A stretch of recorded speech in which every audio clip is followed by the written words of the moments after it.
KG टे 3 quintal quintal बाहर 300 KG. ମାନେ ବଢିଆ ସୁନ୍ଦର ହଉଛି। ଆଚ୍ଛା ଏଇଟା ଭଲ ଏଇଟା ଲାଭଟା ମିଳିବ ନା ସେଇ ମଞ୍ଜି ଲଗେଇଲେ ନାଇଁ ଅମଳ ବେଶୀ ହେଲେ ଲାଭ ମିଳିବ। ଏଇଟା ଅମଳ ବେଶୀ ହଉଛି। ଅମଳ ବେଶୀ ହବ।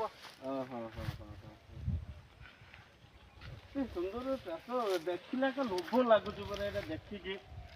ବଢିଆ ହାଇବ୍ରିଡ ବୋଲେ ଏଇଟା ହାଇବ୍ରିଡଟା। ହାଇବ୍ରିଡ।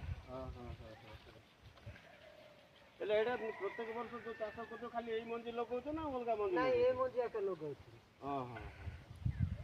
ହେଲା ବଢିଆ ତ ଦେଖାଯାଉଛି। ଆଉ ଏଇଟା ତ ଯିଏ ଦେଖିଲେ ବି ଯାହା ମନକୁ ଲାଖିଯିବ। ଏଇଟା ଗଛ ଯାକ ଦେଖିକି ଏଇଟା ଏତେ ସୁନ୍ଦର ଏତେ ବଢିଆରେ ଚାଷ ହେଇଛି।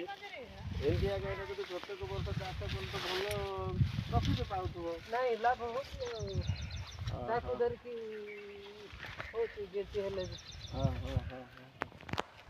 ଭଲ ଏମିତି ଚାଷ ବାସ କରିବା କଥା। ଏମିତି ଚାଷ ବାସ କଲେ ଯାହାହେଲେ ବି କେତେ ଆଜିକାଲି ଲୋକ ଅଳସୁଆ ହେଇଗଲେଣି। କିନ୍ତୁ ଏମିତି ଚାଷ ବାସ କରିକି ଜୀବନ ବଞ୍ଚିବା 2 ପଇସା ରୋଜଗାର କରିବା ଏମିତି ଶିଖିବାର ଅଛି। ନାଇଁ ଚାଷ ନ କଲେ ଆଉ କୁଆଡେ ଡେଭଲପ ହେବେ ଆଜ୍ଞା। ନାଇଁ ଏଇଟା ତ ଆଉ ଚାଷ ନ କଲେ ହବ କି? ଚାଷ ତ କରିବାକୁ ପଡିବ ନା। ମୋର ଦେଖିଲେ ଲୋଭ ଲାଗୁଛି ଗଛ ଯାକ ଆଉ ବଢିଆ ସୁନ୍ଦର ହଉଛି। ଆଉ ଖାଲି ଏଇଟା ଆଉ ଅଲଗା କଣ ଚାଷ କରୁଛୁ ନା ଖାଲି ଏଇଟା ମଟର ଚାଷ? ଖାଲି ମଟର ଚାଷ ଖାଲି ହେଇଛି ଆଜ୍ଞା। 15 କେଜି ଲାଗିଛି।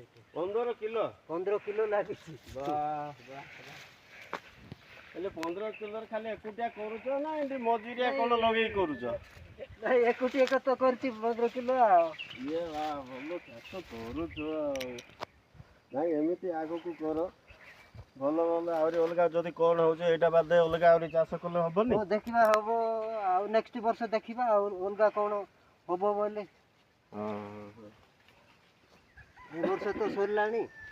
ଏ ବର୍ଷ ହେଲେ ଏଇଟା ଆଗ ପଛ କରି ଲଗଉଛ ନା ଏଟେ ଟାଇମ ଲଗଉଛ? ନାଇଁ ଆଗ ପଛ ହେଇଛି ଏକା। ଏତେ ଟାଇମ ବୋଇଲେ କଷ୍ଟ ଲାଗିବ। ଏତେ ଟାଇମ ବୋଇଲେ ଲୋକ ଦରକାର ହଉଛି ବେଶୀ। ସେଥିପାଇଁ ସେ ଆଗ ପଛ ହେଇକି ଲାଗିଛି ଆଉ।